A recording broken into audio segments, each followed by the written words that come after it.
మహాభారతంలో అత్యధిక ఉపపర్వాలున్న పర్వం ఏది? ఆది పర్వం. పాండవులు అరణ్యవాసం ఎన్ని రోజులు చేశారు? 12 సంవత్సరాలు. పాండవులు అజ్ఞాతవాసం ఎన్ని రోజులు చేశారు? 1 సంవత్సరం. పాండవులు అజ్ఞాతవాసం ఎవరి కొలువులో చేశారు? విరాట్ రాజు కొలువులో. పాండవుల మధ్యముడెవరు? అర్జునుడు. అభిమన్యుడు ఉత్తరుల కుమారుని పేరేమిటి?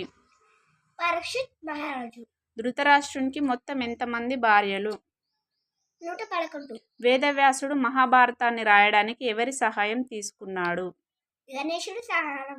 అశ్వత్థామ ఎవరి కుమారుడు? ద్రోణాచార్యుడి కుమారుడు. కుంతికి పుట్టిన కుమారుల్లో పెద్దవాడు ఎవరు? కర్ణుడు. పాండురాజు భార్య ఎవరు? పాండురాజుకి 2 భార్యలు. వారి పేర్లు కుంతి మరియు బద్రి. ధృతరాష్ట్రునికి వైశ్యకన్య అయిన సుకదకు జన్మించిన పుత్రుని పేరేమిటి? యూచుడు.